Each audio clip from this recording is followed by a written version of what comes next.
अल्हम्दुलिल्लाहि रब्बिल आलमीन अस्सलातु वस्सलामु अला रसूलिल करीम अम्मा बाद औज़ु बिल्लाहि मिनश शैतानिर रजीम बिस्मिल्लाहिर रहमानिर रहीम क़ाल अल्लाहु तआला फ़ी शानि हबीबिल करीम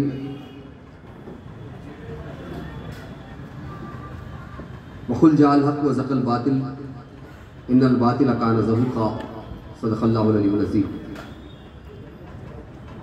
అనంత కరుణామయుడు అపార కృపాశీలుడైనటువంటి సర్వ సృష్టికర్త అయిన అల్లాహ్ పేరుతో ప్రారంభిస్తున్నాను. జమాత్ ఇస్లామీ హింద్ మచిలీపట్నం శాఖ ఆధ్వర్యంలో ఈనాడు ఏర్పాటు చేసినటువంటి ఇఫ్తార్ విందు కార్యక్రమానికి విచ్చేసినటువంటి ముస్లిం హైందవ క్రైస్తవ సోదరులందరికీ కూడా ఇస్లామీయ పరిభాషలో ఆహ్వానిస్తున్నాను, నమస్కరిస్తున్నాను. అస్సలాము అలైకుం వరహమతుల్లాహి వబరకాతుహు. మీరు సాధారణంగా ముస్లింలు ఒకరికొకరు ఈ విధంగా నమస్కరించుకోవడాన్ని ముస్లిమేతర సోదరులు చూస్తూ ఉంటారు. ఒకరు అస్సలాము అలైకుం అంటారు, మరొకరు వాలైకుం అస్సలాం అంటారు.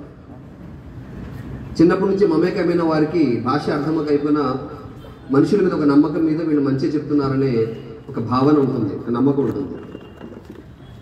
అదే దూరాలు పెరిగి వారి కాలనీ వేరే వీరి కాలనీ వేరే, అసలు ఎప్పుడు పరిచయమే లేదు, ఎప్పుడు మెలిసే లేవు ఈ రెండు వర్గాలు అనుకున్నప్పుడు అటువంటి వారి విషయంలో ఈ యొక్క పదాల యొక్క అర్థం అపార్థంగా మారడానికి కూడా అవకాశం ఉంది.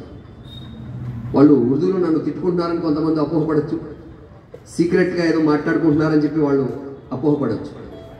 అయితే ఈ యొక్క పదాలకు అర్థం ఏంటి అని మనం తెలుసుకోవడానికి ప్రయత్నం చేసినట్లయితే అస్సలాము అలైకుం, మీపై దేవుని యొక్క శాంతి శుభాలు కురియుగా. ఇది ఒక ప్రార్థన, ఎదుటివారు బాగుండాలని కోరుకోవడం. మరి ఆయన గురించి ప్రార్థించారు కాబట్టి, సలాం చేశారు కాబట్టి, చెట్టు పుట్ట కొండ అయితే ప్రతిస్పందించో, మనిషి కాబట్టి మనం ప్రతిస్పందించాలి, మనం కూడా ప్రతి నమస్కారం చేయాల్సిన బాధ్యత ఉంది కాబట్టి వాలేకుం అస్సలాం అని చెప్తాం. ఏ దేవుడైతే నాపై శాంతి శుభాలను కురిపించాలని మీరు దువా చేశారో ఆ దేవుణ్ణే మీపై కూడా శాంతి శుభాలు కురిపించాలని నేను దువా చేస్తున్నాను. ఏ విధంగా అయితే మీరు నన్ను మిత్రుడిగా చేసుకున్నారో నేను కూడా మిమ్మల్ని మిత్రుడిగా చేసుకున్నాను. మరి మహాప్రవక్త ముహమ్మద్ సల్లల్లాహు అలైహి వసల్లం వారిని ఆయన అనుచర జనం వారు అడిగారు, సలాం ఎవరికి చేయాలంటే ఆ వ్యక్తి మీకు పరిచయం ఉన్నా పరిచయం లేకున్నా కూడా మీరు సలాం చేయండి అన్నారు.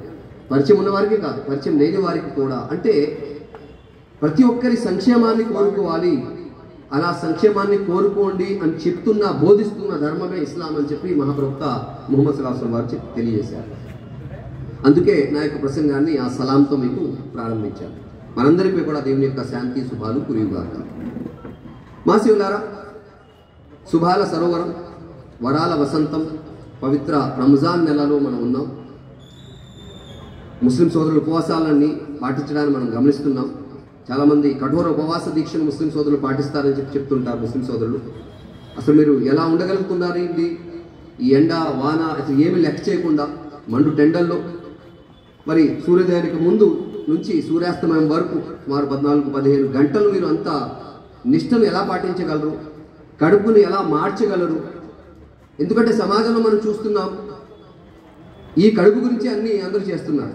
సమాజంలో జరుగుతున్న పాపాలు అయితే ఏంటి, ఘోరాలు అయితే ఏంటి, చెడు ప్రవర్తన అయితే ఏంటి, అధర్మ సంపాదన అయితే ఏంటి. దొంగవాడిని పట్టుకుని చెప్పండి ఎందుకు ఇలా చేస్తున్నావు అంటే నాకు గత్యంతరం లేదండి పొట్ట కోసం అంటాడు. వ్యభిచారం చేసే వారిని కూడా పట్టుకుని మీరు అడిగినట్లయితే ఈ పొట్ట కోసమేనండి. దీన్ని పోషించడానికి మనిషి ధర్మ మార్గం కనబడినప్పుడు, లేకపోతే షార్ట్ కట్ వేలో ఈజీ మనీకి అలవాటు పడిన వారు చెడు మార్గాన్న పడడానికి అవకాశం ఉంది, పడుతున్నారు కూడా.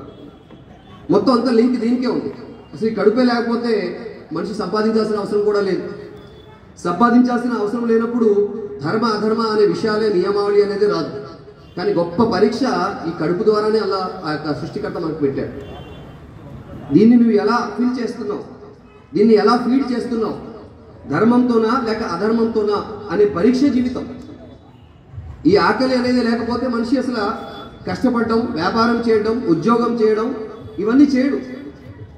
కాబట్టి తన యొక్క కడుపును ఫిల్ చేయాలి కాబట్టి, దాంట్లో మరి భోజనం అందించాలి కాబట్టి దానికి మనిషి అనేది ముందుకు వస్తాడు. సమాజంలో రకరకాల వృత్తులు ఉనికిలోకి వచ్చాయి. అవన్నీ కూడా మన సమాజంలో చూస్తున్నాం. అయితే అటువంటి కడుపునే ఏ కడుపు కోసమైతే, ఏ కడుపును ఫిల్ చేయడం కోసమైతే మనిషి తప్పు చేస్తాడో అటువంటి కడుపు కోసం తప్పు చేయకుండా ఆ ఆకలినే కంట్రోల్ చేయగలిగే, ఆ ఆకలినే మరి మార్చగలిగే ఒక గొప్ప ఆయుధాన్ని, శిక్షణ తరగతుల్ని ఈ నెల పొడవునా ఆ దైవం మన కోసం ఏర్పాటు చేశాడు. దాన్నే రంజాన్ అంటాం. ఈ ఉపవాసం అనేది సర్వ మతాల్లో కూడా కానవస్తూ ఉంటుంది. అన్ని మతాల వాళ్ళు ఏదో ఒక రూపంలో ఉపవాస వ్రతాన్ని ఇప్పుడు కాదు, గతం నుంచి కూడా ఫాలో అవుతూనే వస్తున్నారు. ఖురాన్లో కూడా అల్లాహ్ తాలా చెప్తున్నాడు, మీపైనే కాదు ఉపవాసాలు, ఇది వరకు గతించిన జాతులపై కూడా, ప్రవక్తలపై కూడా, వారి యొక్క అనుయులపై కూడా నేను ఉపవాసాలను విధి చేశాను. అయితే దీనివల్ల యొక్క లబ్ధి ఏంటి, లాభం ఏంటి అంటే లఅల్లకుం తత్తఖూన్, దీని ద్వారా మీలో దైవభీతి జనింపబడాలని నేను ఉపవాసం ఉండమంటున్నాను. నెలంతా మీకు రేషన్ ఇచ్చిన వాడిని నేను, మీకే కాదు ఈ చరాచర సృష్టికి, ఆకాశంలో ఉన్న వాటికి, ఎగురుతున్న వాటికి, నీటిలో ఈదుతున్న వాటికి, భూమిలో ఉన్న వాటికి, భూమిపైన ఉన్న వాటికి, సర్వస్వం సర్వ సృష్టికి కూడా భుక్తి ప్రదాత ఆ సృష్టికర్త, ఆ దైవం. ఆయన అందరికీ ప్రసాదిస్తాడు. ఆయనకు ఆధార్ కార్డు అక్కర్లేదు, రేషన్ కార్డు అక్కర్లేదు. ప్రతి పిచ్చుక కూడా, ప్రతి పక్షి కూడా తన గూటిలోంచి ఉదయం ఖాళీ కడుపుతో బయలుదేరుతుంది, కడుపు నింపుకుంటుంది, తన పిల్లల కోసం కూడా తీసుకొస్తుంది. తన దగ్గర ఏ రేషన్ కార్డు, ఆధార్ కార్డు ఉండదు. ఎవరు ప్రసాదిస్తున్నారు? మనం కొట్టుకుసొస్తున్న కొన్ని విధానాలు పెట్టి దాన్ని నిర్వర్తించలేక, నిర్వహించలేక, తారతమ్యాలు చూపిస్తూ, భేదభావాలు చూపిస్తూ, అనవసరమైన సాగులు తెలియజేస్తూ, కొంతమంది మాత్రమే కుబేరులుగా మారుతూ పేదరికాన్ని మనం పెంచి పోషిస్తున్నాం. ఇది మన లోపం. కానీ సృష్టికర్త దగ్గర మాత్రం అందరికీ సమానంగా ఇస్తారు. అయితే ఆ భుక్తి ప్రదాతకు ఈ నెల మాత్రం మాకు భుక్తి ఇవ్వడం, ఆహారాన్ని సమకూర్చడం పెద్ద సమస్యం కాదు. అయితే ఉపవాసాలను ఎందుకు ఉండమన్నాడంటే మనుషుల దైవభీతి జనింపబడాలి అని. ఎందుకంటే ఎవరైతే ఉపవాసి ఉన్నాడో ఆ ఉపవాసి ఉదయం నుంచి సాయంత్రం వరకు కూడా ఎవరు చూసినా చూడకపోయినా, కడుపులో మంట వచ్చినా, కడుపులో నొప్పి వచ్చినా, అత్యంత బాధగా అతనికి అనిపించినా కూడా, ఎండ తీవ్రత కళ్ళు తిరుగుతున్నా కూడా, చూడడానికి ఎవరు తన ముందు లేకపోయినప్పుడు కూడా ఫ్రిడ్జ్లో చల్లటి నీళ్లు తనని ఆహ్వానిస్తుంది, ఇన్వైట్ చేస్తుంది, రా తాగే, నిన్ను ఎవరు చూస్తున్నాడు. చక్కటి భోజనం తనని ఆహ్వానిస్తుంది, రా తిను, కాస్త ముద్దైనా తినే, నువ్వు ఉండలేవు అని చెప్పి అది ఆహ్వానిస్తుంది. అయినా ఎవరు చూడకపోయినా కూడా నన్ను ఒక పెద్ద సీసీ కెమెరా చూస్తుంది, ఒక సృష్టికర్త చూస్తున్నాడు అనే దైవభీతితో తన ఉపవాసాన్ని కాపాడుకోవడానికి ఆ విశ్వాసి ఉపవాసి ప్రయత్నం చేస్తుంటాడు. అత్యంత అద్భుతమైన, దైవానికి సన్నిహితంగా వెళ్ళే, దైవానికి అతి సామీప్యంగా మన స్థానాన్ని పొందే గొప్ప ఒక అవకాశం, ఒక గొప్ప ఆరాధన ఉపవాసం అన్నమాట. అయితే ఈ యొక్క ఉపవాసం ఈ రంజాన్ మాసంలో మనం పాటిస్తున్నాం. అయితే రంజాన్ గురించి చాలామందికి, ముస్లిమేతరులకే కాదు ముస్లింలకు కూడా చాలామందికి తెలియదు.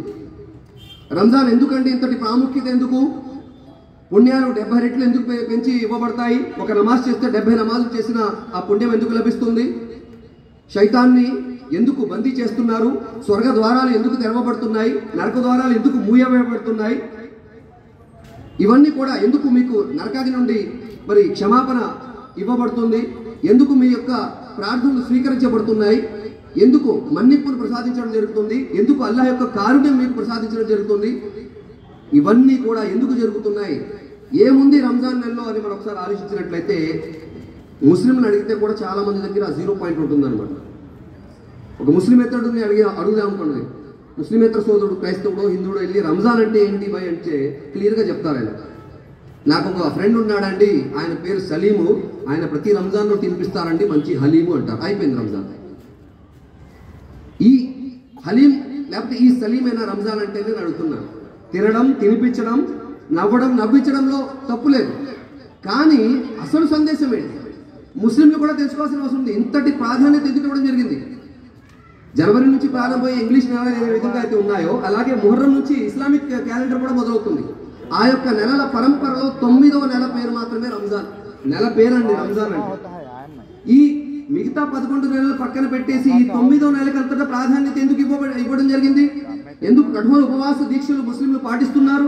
ఎండలు కూడా లెక్క చేయట్లేదు, ఆకలి కూడా లెక్క చేయట్లేదు. వీళ్ళలో చాలా నైతిక మార్పు వచ్చేసింది. అందరితో కలిసిమెలిసి ఉంటున్నారు, దాన ధర్మాలు చేస్తున్నారు, కారుణ్య మూర్తుల్లా మారిపోయారు. ఎందుకు ఇంతటి గొప్పతనం, ఎందుకంటే మార్పు ఇందులో నైతిక విప్లవంలో వచ్చింది, నైతిక మార్పు అనేది వీళ్ళు వచ్చింది అని చెప్పినట్లయితే ప్రధానంగా 3 కారణాలు ఉన్నాయి. ముస్లింలు కూడా గుర్తించాలి, ముస్లిమేతర సోదరులు కూడా గుర్తించాలి. 3 కారణాల వల్ల రంజాన్ నెలకు ఇంతటి ప్రాముఖ్యత ఇవ్వబడింది. అది తెలుసుకోకపోతే రంజాన్ వల్ల లభించాల్సిన లాభం కానీ పుణ్యాలు కానీ మన జీవితంలో రావాల్సిన మార్పు కానీ రాదు. మొదటిది, ఈ యొక్క రంజాన్ నెలలోనే ఖురాన్ అవతరించింది. షహరు రంజాన్ అల్లజీ ఉన్జిల ఫీహిల్ ఖురాన్. ఈ రంజాన్ నెలలోనే నేను ఖురాన్ను అవతరింపజేశాను. హుదల్లిన్నాస్ అంటున్నాడు అల్లాహ్ తాలా. ఎవరి కోసం? ముస్లింల కోసం కాదు, మానవులందరి మార్గదర్శనం కోసం, మానవులందరికీ కూడా రుజుమార్గం చూపడానికి నేను యొక్క ఖురాన్ని అవతరింపజేశాను.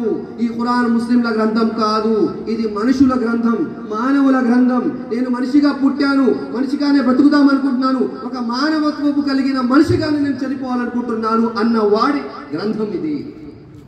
నేను దుర్మార్గుడుగా బతకాలనుకుంటున్నాను, దౌర్జన్యకుడుగా బ్రతకాలనుకుంటున్నాను, ఒక దొంగగా బతకాలనుకుంటున్నాను, మోసగాడుగా బతకాలనుకుంటున్నానంటే ఆడు ఎవడైనా ముస్లిమైనా ఎవరైనా కూడా ఖురాన్కు దూరంగా ఉంటారు.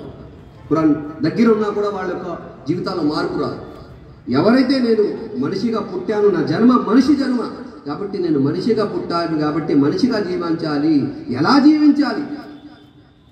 నన్ను సృష్టించే సృష్టికర్త లేడా? ప్రతిదానికి సృష్టించే సృష్టికర్త లేకుండా అది ఉనికిలోకి రావట్లేదే. ఇవాళ నేను మైక్లో మాట్లాడుతున్నాను, నేను ఇవాళ మాట్లాడితే నా వాయిస్ అందరికీ వినపడదు కాబట్టి నా వాయిస్ని పెంచే యంత్రం ఏదన్నా పరికరం ఏదన్నా ఉంటే బాగుంటేది అని చెప్పి నేను అనుకుంటే అది యాదృచ్ఛికంగా ఈ మైక్ నా ముందు రాలే. ఈ యొక్క లక్ష్యాన్ని నెరవేర్చడానికి, మన యొక్క సమస్యను తీర్చడానికి మనమే దీన్ని ఆవిష్కరించుకున్నాం. దీన్ని ఆవిష్కరించే వెనుక ఒక సృష్టికర్త ఉన్నాడు. మీ జేబులో ఉన్న పెన్ను కూడా తయారు చేసేవాడు ఉన్నాడు, మీరు ధరించే కళ్ళజోడు కూడా తయారు చేసేవాడు ఉన్నాడు, ఈ బిల్డింగ్ను తయారు చేసే తాపీ మేస్త్రి ఉన్నాడు, ఈ బ్రిడ్జిలు కట్టే ఇంజనీర్ ఉన్నాడు. ఏ వస్తువు కూడా తయారు చేసే ఒక సృష్టికర్త లేకుండా, మ్యానుఫ్యాక్చర్ లేకుండా అది ఉనికిలోకి రావట్లేదే. మరి మనిషిని తయారు చేసే సృష్టికర్త లేకుండా మనిషి ఉనికిలోకి వచ్చేసాడా? మనిషి యాత్రికంగా పుట్టేశాడా? ఇంకా విచ్చలవిడి గుర్రంలాగా ఇతను బతకడమేనా, లేకపోతే ఇతను ఒక యజమాని, ఇతను ఒక సృష్టికర్త ఉన్నాడా అని మనం గమనించినట్లయితే ప్రతి విషయం కూడా ప్రతిదీ కూడా ఒక సృష్టికర్త తయారు చేయడం వలనే అది ఉనికిలోకి వచ్చింది. కాబట్టి ఓ మనిషి, నిన్ను కూడా సృష్టించిన ఒక సృష్టికర్త ఉన్నాడు. సైంటిస్టులు కూడా దేర్ ఇస్ ఏ పవర్ అన్నారు, పవర్స్ అనలేదు. ఒక అద్భుతమైన శక్తి ఉంది, అతీతమైన అద్వితీయమైన శక్తి ఉంది అని చెప్పి వాళ్ళు చెప్పారు. ఈ శక్తి మొత్తం రన్ చేస్తుంది ఈ చరాచర సృష్టిలో, ఈ ఖగోళంలో, ఈ భూమిలో, ఈ యొక్క గ్రహాలు, ఈ యొక్క సూర్యుడు, చంద్రుడు, ఈ గాలి, నీరు, ఈ సముద్రాలు, నదులు, ఇవన్నీ కూడా వాటి వాటి హద్దుల్లో మాత్రమే ప్రవర్తిస్తున్నాయి. మనం దైవ ఆరాధన చేయట్లేదు కానీ అవి దైవ ఆరాధన చేస్తున్నాయి. 2 గట్ల మధ్య ప్రవహించేదే ఒక కాలువ అవుతుంది, నది అవుతుంది. సముద్రం ఆ గట్టు దాటితే వరద అవుతుంది, వరద బీభత్సాన్ని సృష్టిస్తుంది. అలాగే సముద్రం కూడా దాని యొక్క కెరటాలు కూడా ఒక లెవెల్ వరకు వచ్చి మళ్ళీ వెనక్కి వెళ్ళిపోతాయి. ఎవరు వాళ్ళని బెదిరిస్తున్నారు? ఏ పోలీస్ అక్కడ కర్ర పట్టుకొని నువ్వు వెనక్కి వెళ్ళిపో అని చెప్పి సముద్ర కెరటాలు అంటుంటే అవి వెనక్కి వెళ్ళిపోతున్నాయి. అవి కూడా సరదాగా పక్కనే మనకి బీచ్ ఉంది, ఇక్కడ ఏదో ప్రోగ్రామ్ జరుగుతుంది కదా, నేను చూడాలనుకుంటున్నానని చెప్పి సముద్ర కెరటాలు ఇక్కడ వస్తే ఎంత గందరగోళం అవుతుందో, ఎంత అల్లకల్లోలం అవుతుందో ఒకసారి మీరు ఊహించవచ్చు. అవి దైవ యొక్క విధానాన్ని పాటిస్తున్నాయి, దేవుడు చెప్పిన ఆజ్ఞలు పాటిస్తున్నాయి కానీ మనిషి పాటించట్లేదు. కాబట్టి ఎలా పాటించాలి, ఎలా జీవించాలి ఒక మనిషిగాను అని చెప్పడానికి వచ్చిన గ్రంథమే ఖురాన్. ఈ ఖురాన్ అందరి కోసం వచ్చింది అనే విషయాన్ని మనం తెలుసుకోవాల్సిన అవసరం ఉంది. ఒకవేళ ముస్లింలు మేరా ఖురాన్ అంటే రాంగ్, ये हमारा कुरान है, हमारा अल्लाह है, हमारे नबी है, नो, ये सबके नबी है, అందరి వాడైన మహాప్రవక్త ముహమ్మద్ సల్లల్లాహు అలైహి వసల్లం. ఈ అందరి గ్రంథం ఇది, దైవ గ్రంథం ఇది. ఏ విధంగా అయితే సూర్యుడి యొక్క నుండి లబ్ధి అందరూ పొందుతున్నారో, ఏ విధంగా అయితే చంద్రుడి నుండి అందరూ లబ్ధి పొందుతున్నారో, ఏ విధంగా అయితే గాలిని అందరూ వాడుకుంటున్నారో, ఏ విధంగా అయితే భూమిని అందరూ వాడుకుంటున్నారో, ఆకాశాన్ని వాడుకుంటున్నారో, సృష్టిలో ఉన్న ప్రతి విషయాన్ని కూడా, ప్రతి ఒక్క వస్తువుని కూడా, ఈ యొక్క సృష్టిలో ఉన్న చరాచర సృష్టి రాసుల్ని మన ఒక మనిషి ఏ విధంగా వాడుకుంటున్నాడో అది అందరి సొత్తు ఏ విధంగా ఉందో అలాగే ఖురాన్ కూడా అందరి సొత్తు. ఇది మాదే అని చెప్పడానికి ఎవరికి అవకాశం లేదు. ఒక ముస్లిం ఇది మా ఖురాన్ మాత్రమే అంటే ఆయన అబద్ధం చెప్తున్నట్టు. ఎందుకంటే స్వయంగా ఖురాన్లోనే హుదల్ లిన్నాస్ అని ఉంది. ఆయన ఖురాన్ చదవలేదని అర్థం. ఆ ఖురాన్ సందేశాన్ని అందజేయడానికి కార్యక్రమాన్ని ఏర్పాటు చేయడం జరిగింది మహాశివుడు. కాబట్టి మొదటి కారణం రంజాన్కి ఇంతటి ప్రాముఖ్యత ఎందుకు ఇవ్వబడింది అంటే ఈ యొక్క నెలలో ఖురాన్ అవతరించింది.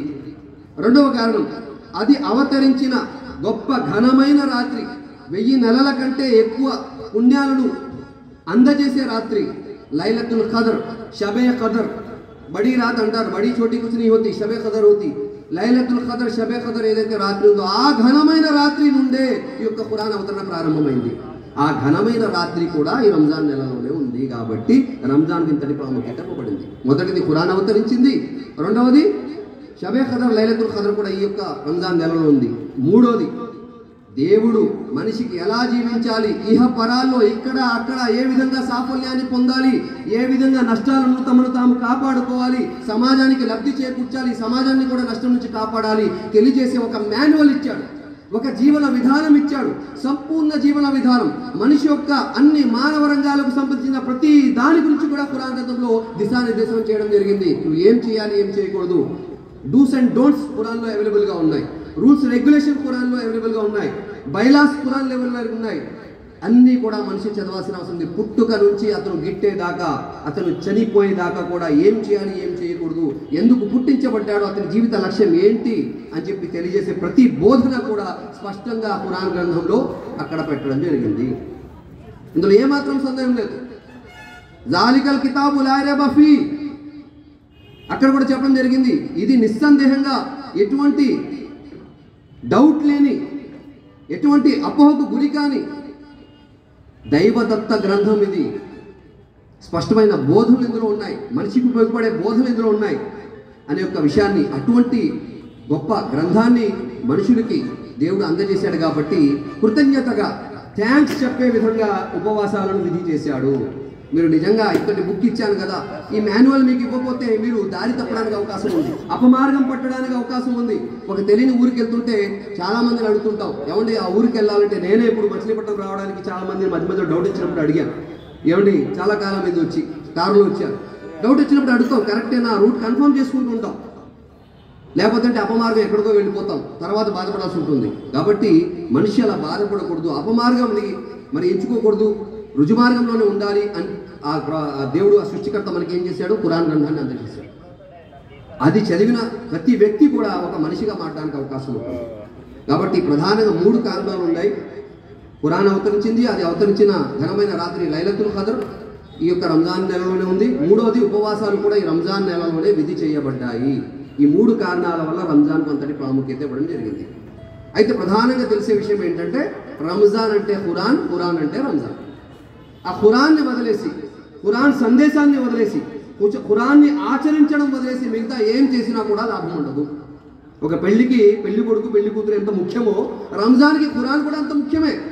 ఇది లేకపోతే రంజాన్ లేదు, ఇది లేకపోతే ఉపవాసాలు లేవు, ఇది లేకపోతే తరావీ లేదు, ఇది లేకపోతే ఏ పుణ్యం కూడా లేదు ఆ రంజాన్ నెలకు సంబంధించింది. ఇది ఉంది కాబట్టే ఇవన్నీ.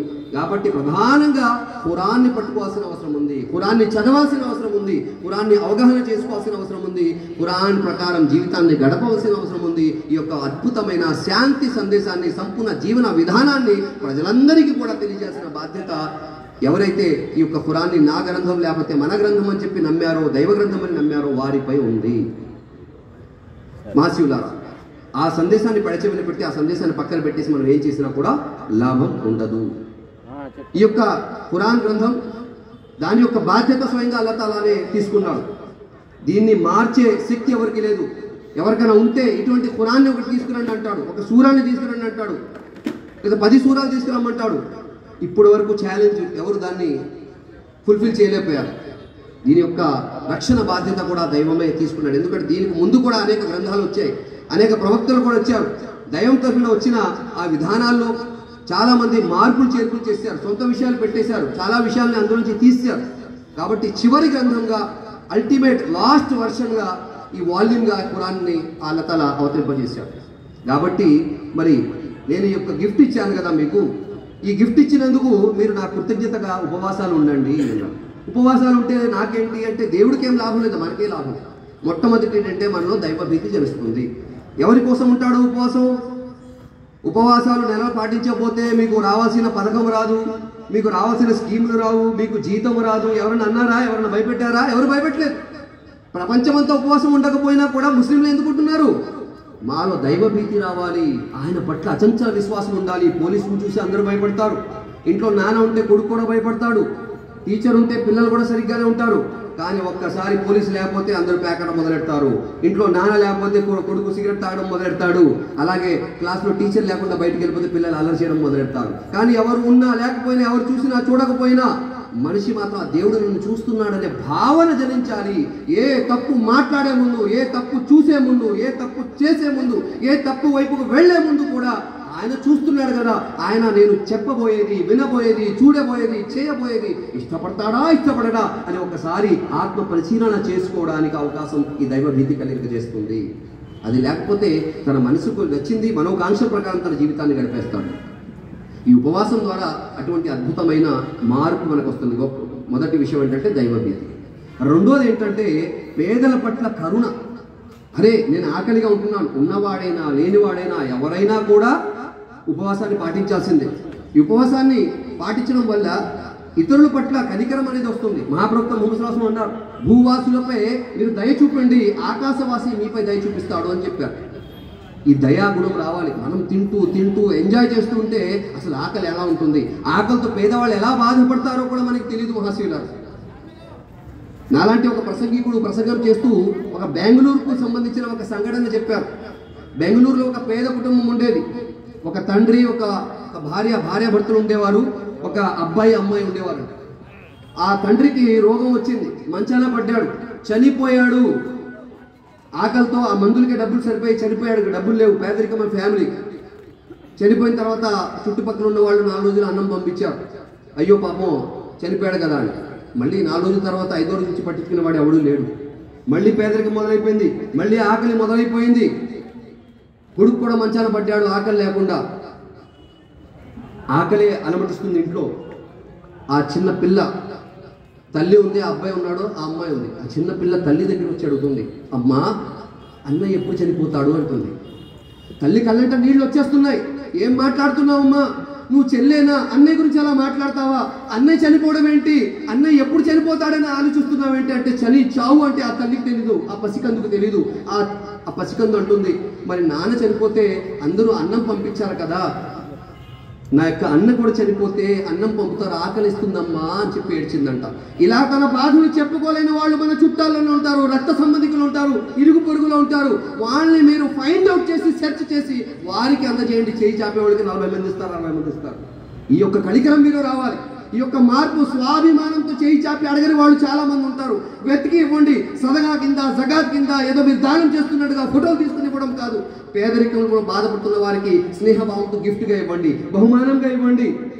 ఇది ఇస్లాం మీకు చెప్తుంది. మహాశీరాల ఈ కనికరం రాకపోతే మనం ఎన్ని ఉపవాసాలు ఉన్నా కూడా లాభం లేదు, ఎన్ని తరావిలు చదివినా కూడా మనం లాభం లేదు.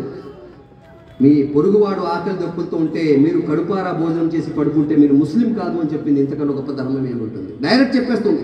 టోపీ పెట్టుకోకపోతే ముస్లిం కాదు, గడ్డం పెట్టుకోకపోతే ముస్లిం కాదు, ఉర్దూలో మాట్లాడకపోతే ముస్లిం కాదు, ఎక్కడ చెప్పలేదు. మహాప్రవక్త ముహమ్మద్ ఏమన్నారు?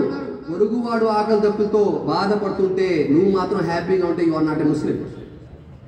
క్లియర్గా చెప్పేసింది, సర్టిఫికేట్ చెప్పేశారు మహాప్రవక్త ముహమ్మద్. కాబట్టి మానవత్వం ఉండాలి. దైవాన్ని విశ్వసించేవాడు, దైవాన్ని పాటించేవాడు, ధర్మాన్ని పాటించేవాడు, దైవ యొక్క ఆజ్ఞల్ని పాటించేవాడిలో మొట్టమొదటిగా మానవత్వం అనేది ఉండాలి, కరుణ అనేది ఉండాలి, ఇతరుల పట్ల సహకార భావం ఉండాలి. అది రాకపోతే మనం ఏం చేసినా కూడా లాభం లేదు మహాశివుడా.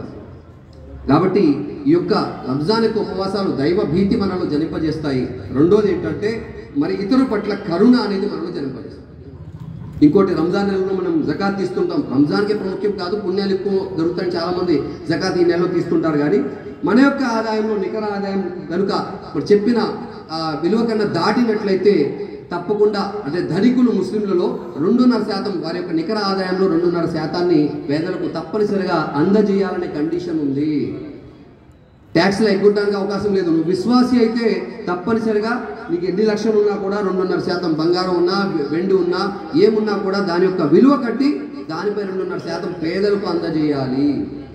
దాన్ని ఎలా ఖర్చు చేయాలి, ఎలా అందజేయాలి అంటే ఎవరికైతే నువ్వు ఇస్తావో దాని ద్వారా అతను లబ్ధి పొంది అతని యొక్క సమస్యలు తీరి అతను కూడా ఒక వ్యాపారం పెట్టుకుని మళ్ళీ రాబోయే రంజాన్ కల్లా అతను కూడా మంచి స్థానంలో ఉండి మళ్ళీ అతను జకాత్ ఇచ్చే స్థాయికి వచ్చేయాలి.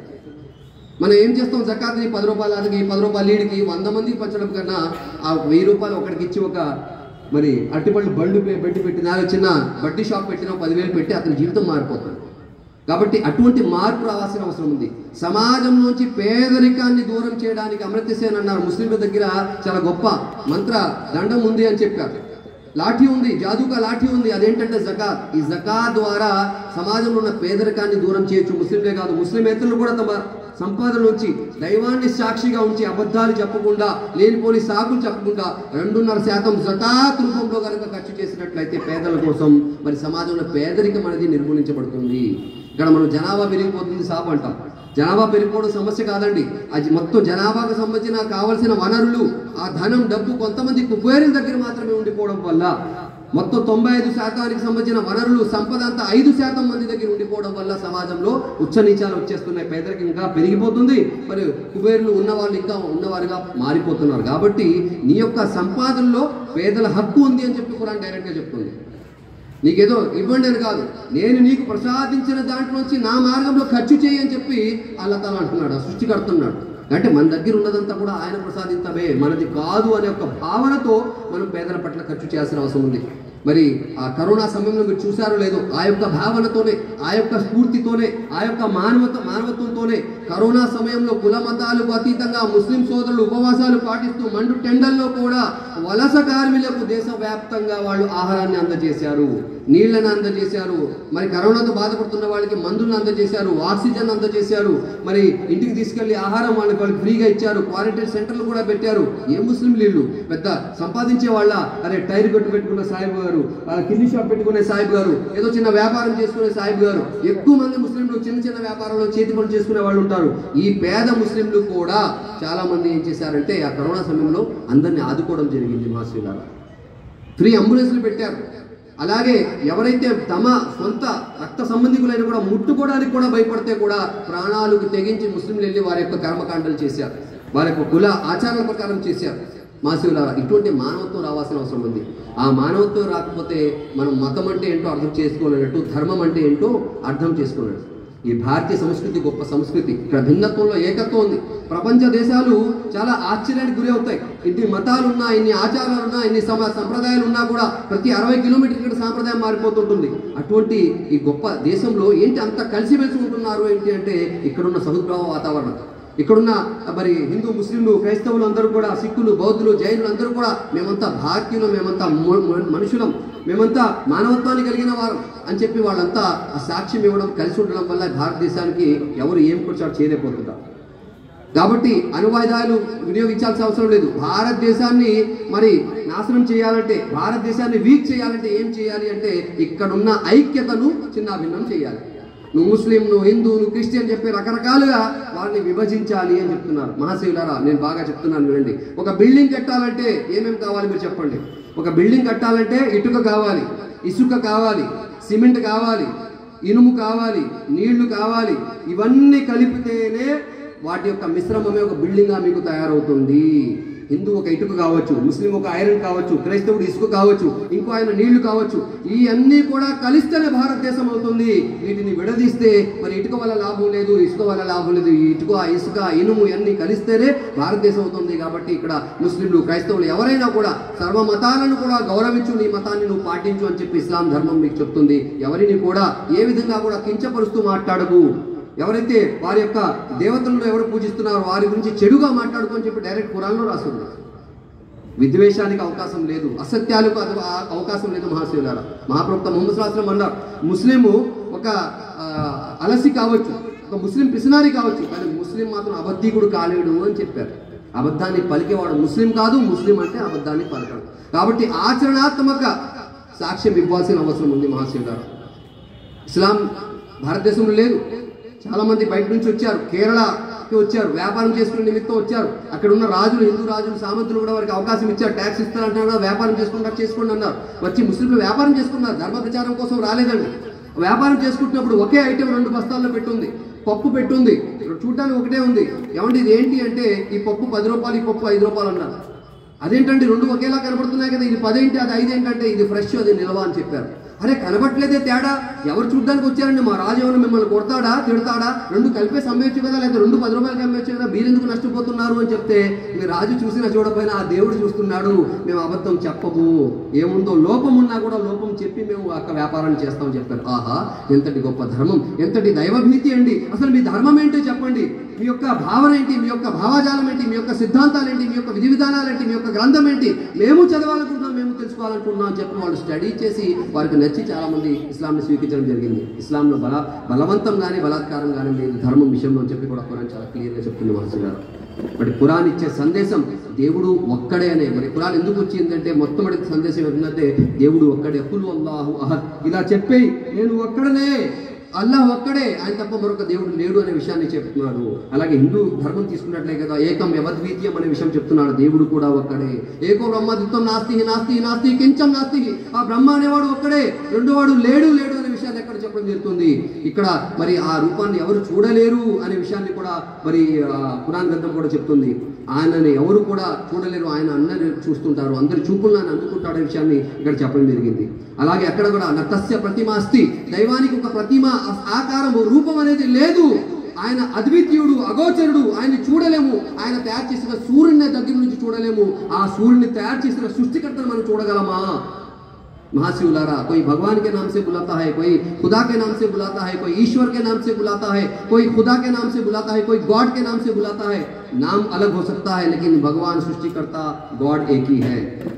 మీరు పాని అని పిలవండి, నీళ్లు అని పిలవండి, తన్ని అని పిలవండి, ఏ భాషలో పిలిచినా కూడా దాని యొక్క భావం మారదు.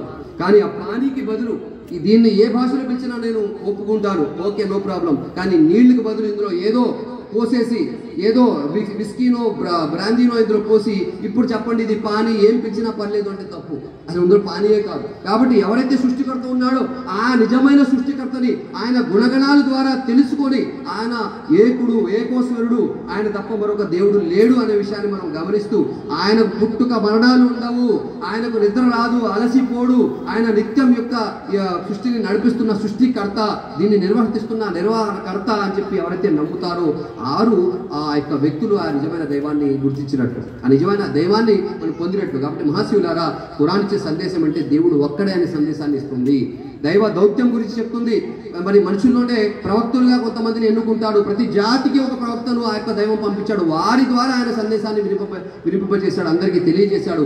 ఆ యొక్క ఆదం మొదటి మానవుడు, ఆది మానవుడు, మొదటి ప్రవక్త మరి ఆదం అలైహిస్సలాం భారతదేశంలోనే ఇక్కడ రావడం జరిగింది అనే విషయం కూడా మనకి చరిత్ర ద్వారా తెలుస్తుంది. మరి ఆ ఆది ప్రవక్త, ఆది మనిషి దగ్గర నుంచి మరి చివరి దేవ ప్రవక్త ముహమ్మద్ సల్లల్లాహు అలైహి వసల్లం వారి దాకా కూడా మరి ప్రవక్తల పరంపరలో చాలా మంది ప్రవక్తలు వచ్చారు. అంతిమ దైవ ప్రవక్తగా ఈయన తర్వాత ఏ ప్రవక్త రారు. కాబట్టి ఈయనపై అవతరించిన రెవల్యూషన్ ఏదైతే ఉందో, ఈ ఖురాన్ ఏదైతే రెవల్యూషన్ ఉందో, దీన్ని మీరు అంతిమంగా పాటించాల్సిన బాధ్యత అందరిపై ఉంది, ఎవరైతే ఇహపరాలు సాఫల్యం పొందాలనుకుంటున్నారో అని చెప్పే విషయాన్ని కూడా మరి ఖురాన్ గ్రంథం అంటుంది. కాబట్టి దేవుడు ఒక్కడే నమ్మాల్సిన అవసరం ఉంది, ఒక ప్రవక్తను అనుసరించాల్సిన అవసరం ఉంది, రెండోది పరలోకాన్ని నమ్మాల్సిన అవసరం ఉంది. ఈ జన్మ తర్వాత ఇంకో జన్మ ఉంది అని హిందూ సోదరులు కూడా ఉంటారు. యముడు గురించి మాట్లాడతారు.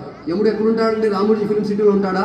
పరలోకం గురించే కదా, పరలోకం గురించి మాట్లాడుతున్నారు. ఈ జీవితం తర్వాత ఇంకో జీవితం లేదు, నేను ఎవరికి లెక్క చెప్పుకోగలేదు అంటే కళ్ళెం లేని గుర్రంలాగా, బాధ్యత లేని వ్యక్తిలాగా అతను ప్రవర్తిస్తాడు. భార్య పట్ల హింసకు గురి చేస్తాడు, మరి తల్లిని ఏడిపిస్తాడు, తల్లిదండ్రులు వృద్ధాశ్రమాల్లో వదిలేస్తాడు, పిల్లల్ని సరిగా పట్టించుకోడు, తాగి వస్తాడు, తందానాలు చేస్తాడు, వ్యభిచారం చేస్తాడు, దొంగతనం చేస్తాడు, మోసాలు చేస్తాడు, అన్ని చేస్తాడు. అబ్బే, ఇక్కడ నిన్ను ఎవడినా అడిగినా అడగపోయినా, నీ చేసిన దుష్ట చేష్టలకు శిక్ష ఉన్నా లేకపోయినా, ఈ ప్రపంచం తర్వాత మరొక ప్రపంచం ఉంది. ప్రతిదీ కూడా జతగా సృష్టించబడింది. ఆడ ఉంటే మగ ఉంది, భూమి ఉంటే ఆకాశం ఉంది, నలుపు ఉంటే తెలుపు ఉంది, రాత్రి ఉంటే పగలుంది. అలాగే ప్రపంచం ఉంటే పరలోకం కూడా ఒక జత ఉందయ్యా, తస్మాత్ జాగ్రత్త, అల్లాహ్ నువ్వు జవాబు చెప్పుకోవాలి అక్కడ అనే విషయాన్ని ఖురాన్ చెప్తుంది. పరలోకం ఉంది, అక్కడ మంచి చేసిన వారికి స్వర్గపు శుభవార్తను అందజేయడం జరుగుతుంది. ఎవరైతే చెడు చేస్తారో, దైవ ధిక్కార కార్యక్రమాలకు పాల్పడతారో, ఎవరైతే అన్యాయానికి దుర్మార్గాలకు పాల్పడతారో వారికి కఠోరమైన నిత్యం ఉండే మరి నరక శిక్ష కూడా ఉంది అనే ఒక హెచ్చరిక కూడా ఖురాన్ అందజేస్తుంది మహాశీలారా. కాబట్టి మనం చాలా జాగ్రత్తగా ఉండాల్సిన అవసరం ఉంది. పరలోక భావన కనుక, విశ్వాసం కనుక లేకపోతే మనిషి సరైన మనిషిగా, ఒక ధార్మికుడిగా ధర్మపరాయణుడిగా జీవించడు, అక్కడ జవాబు చెప్పుకోవాలి. ఆ సీసీ కెమెరా అంతా రికార్డ్ చేస్తుంది అని ఎప్పుడైతే భయపడతాడో అప్పుడు మాత్రమే అతను సరిగ్గా ఉండడానికి అవకాశం ఉంటుంది. 4వ విషయం, మానవ సమానత్వాన్ని అది బోధిస్తుంది. మానవులంతా సమానమే, ఉచ్చ నీచాలు ఉండవు. నమాజ్ ఇప్పుడే జరిగింది, నమాజ్ను మీరు చూసారో లేదో. మరి ఉన్నవాడు ఉన్నా లేకపోయినా మార్సిడీస్లో వచ్చినా కూడా చివరిలో వస్తే లాస్ట్ బెంచ్లో నుంచోవాల్సిందే, లాస్ట్ లైన్లో నుంచోవాల్సిందే. అంతేగాని నేను డబ్బున్నవాడిని, ఊర్లో పెద్ద పలుకుబడి ఉన్నవాడిని కాబట్టి ఉన్నవాడిని చీల్చుకుంటూ వెళ్ళి నేను ఫ్రంట్ రోలో నుంచి ఉంటానంటే ఎవరు ఒప్పుకోరు మాసిలారా. కాబట్టి నమాజు వరుసలోనే మరి విశ్వ సౌభ్రాతృత్వం, విశ్వ మానవ సమానత్వాన్ని నమాజ్ బోధిస్తుంది. ఇస్లాం మానవ సమానత్వాన్ని చెప్పడమే కాదు, ఆచరణాత్మక చూపిస్తుంది. రిక్షా పుల్లలు వచ్చినా కూడా లుంగితో అలాగే నుంచుంటాడు, డబ్బున్నవాడు వచ్చినా ఆయన భుజానికి భుజం ఆంచకరిస్తాడు. ఉచ్చ నీచాలు లేవు, అంటరానితనం అనేది ఇస్లాంలో లేదు మాసిలారా. మహాప్రభుత్వ అదే అన్నారు, అరబ్బేతరుడికి అరబ్బుపై కానీ, అరబ్బుకి అరబ్బేతరుడిపై కానీ, నల్లవానికి తెల్లవానిపై కానీ, తెల్లవానికి నల్లవానిపై కానీ ఎవరిపై ఆధిక్యత లేదు. మీలో ఎవరు గొప్పవారంటే ఎవరైతే ఎక్కువగా దైవంతో భయపడతారో వారే గొప్పవారు అన్నారు. ఇవాళ సమాజాన్ని చూస్తే నేను ఎంత దైవంతో భయపడుతున్నాను అనేది మనిషి చూడట్లేదు, నన్ను చూసి అందరు ఎంత భయపడుతున్నారనే ప్రతి వాడు చూస్తున్నాడు. ఇంట్లో తండ్రి కూడా అలాగే చూస్తాడు, బయట యజమాని కూడా అలాగే చూస్తాడు, షాప్లో బాస్ కూడా అలాగే చూస్తాడు. అందరూ ఆయన భయపడాలంట, అందరూ ఆయన చెప్పినట్టు మాట వినాలంట. మరి మనం ఆయన చెప్పినట్టు వింటున్నామా? మనం ఆయన చెప్పినట్టు విధానాన్ని జీవితం పాటిస్తున్నామా? ఆయనతో భయపడుతున్నామా? మనం ఒకసారి చూసుకోవాలి కదా. కాబట్టి ఆయన అత్యంత కరుణామయుడు, 70 తల్లుల కన్నా ఎక్కువగా ప్రేమించేవాడు కాబట్టి అవకాశం ఇస్తున్నాడు. ఈ రాత్రి కాకపోతే నెక్స్ట్ రాత్రి మాట్లాడేమో, ఈసారి కాకపోతే ఎక్కువసారి మాట్లాడేమో, ఈ రోజు కాకపోతే రేపు మాట్లాడేమో, అరే ఈ రంజాన్ కాకపోతే వచ్చే రంజాన్ కన్నా మాట్లాడేమో అని చెప్పి మన జీవితంలో రంజాన్కి తర్వాత రంజాన్ అవకాశం ఇస్తున్నాడు. కానీ ఎవరికి తెలుసు ఈ రంజాన్ మన జీవితంలో చివరి రంజాన్ అవుతుందేమో.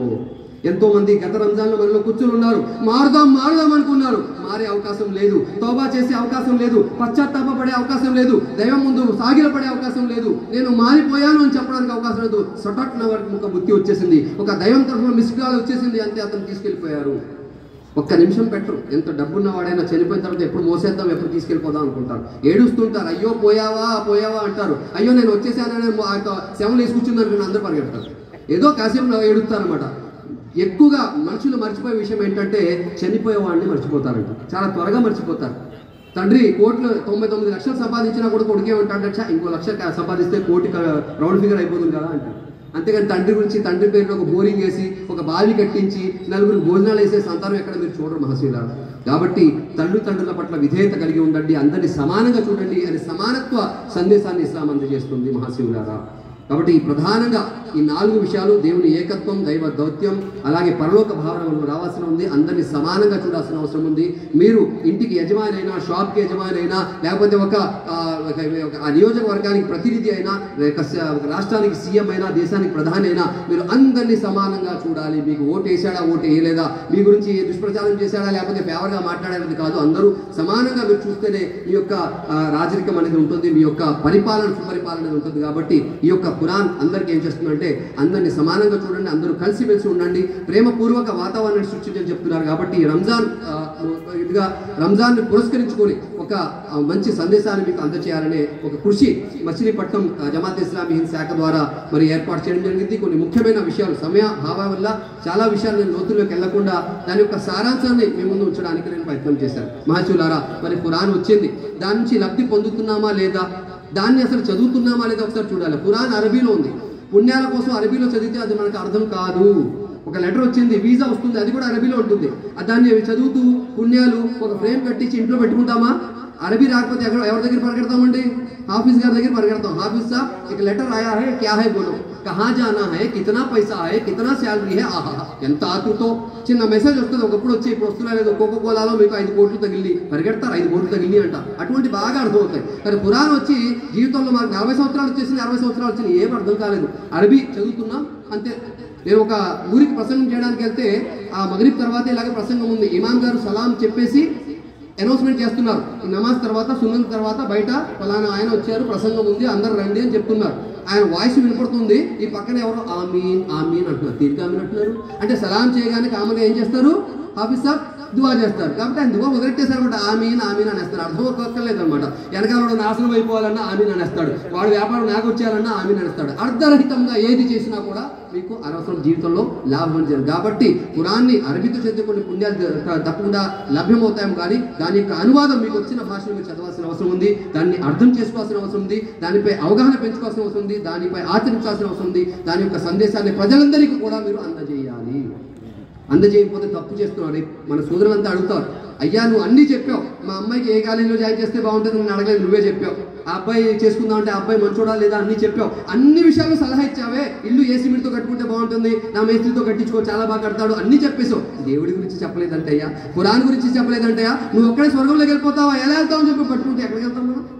కాబట్టి మహాశివులారా, మన బాధ్యత మనకు తెలిసిన విషయాన్ని మనం అందరికీ తెలియాల్సిన అవసరం ఉంది. ఖురాన్ ముస్లింల గ్రంథం కాదు, ఖురాన్ అందరి గ్రంథం, మానవులందరి గ్రంథం, మానవుల్ని మానవులుగా మార్చే గ్రంథం, ఒక కోడల్ని కూతురుగా చూసుకోమని చెప్పే గ్రంథం, ఒక అత్తయ్యని అమ్మగా చూసుకోమని చెప్పే గ్రంథం. కాబట్టి మనుషులందరినీ సమానంగా చూడమని చెప్పే గ్రంథం. మహాశివులారా, చివరిగా ఒక ఉదాహరణ చెప్పి నేను యొక్క ప్రసంగాన్ని కూర్చోడానికి ప్రయత్నం చేస్తాను. ఒక వ్యక్తి ఇలాగే స్ట్రీట్ ఏదో లైట్లు ఉన్నాయి కదా, స్ట్రీట్ లైట్ కింద ఏదో వెతుక్కుంటున్నాడంట. ఏమంటే ఏంటి ఏం వెతుకుంటున్నారంటే, నా విలువైన బంగారపు ఉంగరం పడిపోయింది అంటే, అయ్యో అవునా అని చెప్పి మానవత్వంగా అందరూ చూస్తారు కదండి, అందరూ వెతుకుతున్నారు, అతను హెల్ప్ చేస్తున్నారు. అంతమంది వెతికిన చాలా మంది గుమిగూడిపోయారు, అందరు కలిసి వెతుకుతున్నా కూడా బంగారం ఉంగరం దొరకట్లేదంట. అతను చెప్పడం కక్కేస్తున్నాడు, ఇంటికి వెళ్తే బంగారం ఉంగరం తీసుకోకుండా ఇంకా భార్య అన్నం పెట్టదండి బాబు, ఇంకేమో స్టంటింగ్ అయిపోతుంది నాకు అని చెప్పి, అయ్యో అని చెప్పి అందరూ వెతుకుతున్నారు. చాలా మంది చాలాసేపు నుంచి వెతికినా కూడా ఆ బంగారం ఉంగరం దొరకలేదంట, నా విలువైన ఉంగరాన్ని కోల్పోయా అని చెప్పి అతను బాధపడుతున్నాడు. మీలాంటి ఎవరో చదువుకున్న వ్యక్తి, ధర్మపరాయణుడు, బుద్ధున్న వ్యక్తి అతని నుంచి వచ్చాడంట. ఇక్కడ ఏం జరుగుతుంది అంటే, అదో ఫలానా ఆయన బంగారు ఉంగరాన్ని పోగొట్టుకున్నాడు, బాధపడుతున్నాడు అంటే, ఏంటి ఎంతమంది వెతికినా ఎంతసేపు వెతికినా కూడా దొరకలేదా అంటే దొరకలేదు. అవునా, అసలు ఎక్కడ పాడేసుకున్నావా సరిగ్గా గుర్తు చేసుకో నువ్వు అంటే, ఆ చీకటి పొదల్లో పాడేసుకున్నానండి అన్నాడు. మరి అక్కడ పాడేసుకుని ఇక్కడ వెతుకుతున్నావంటే అక్కడ లైట్ లేదు కదండి, ఇక్కడ లైట్ ఉంది కదా అన్నాడట. మహాశివులారా, దైవ ధర్మ గ్రంథాలను వదిలేసి, దైవ ధర్మాన్ని వదిలేసి మన అనుభవాల వెనకాల, మన కల్పిత సిద్ధాంతాల వెనక వెళ్తే మనకి ఏ లాభం జరగదు. కాబట్టి ధర్మం వైపుకు రావాల్సిన అవసరం ఉంది, మరి ఆ దైవం వైపుకు రావాల్సిన అవసరం ఉంది, ఖురాన్ వైపుకు రావాల్సిన ఉంది, దానిపై పాటించాల్సిన అవసరం, దాని సందేశాన్ని అందరికీ అందజేయాల్సిన అవసరం ఉంది. కాబట్టి సమయ భావన వల్ల కొన్ని విషయాలు ముందు నేను ఉంచడానికి ప్రయత్నం చేశాను. కానీ చెప్పడమే వినడమే కాకుండా ఈ విషయాలపై శ్రద్ధగా ఆలకించి అవగాహన చేసే, వాటిపై ఆచరించే ఆ సద్బుద్ధిని, ఆ మహద్భాగ్యాన్ని, అదృష్టాన్ని అదే మనకి కూడా ప్రసాదించాలి. దువా చేస్తున్నాను. రబ్బనా ఆతినా ఫిద్ దునియా హసనతన్ వఫిల్ ఆఖిరతి హసనతన్ వఖినా అదాబన్నార్ బిరహ్మతిక యా అర్హమర్ రాహిమీన్. వస్సలాముల్ ముర్సలీన్ వల్హమ్దులిల్లాహి రబ్బిల్ ఆలమీన్. అస్సలాము అలైకుం వరహ్మతుల్లాహి వబరకాతుహు. జజాకల్లాహు ఖైర్. శుక్రల్హమ్దులిల్లాహ్. చాలా మంచి సందేశం, చాలా స్పష్టంగా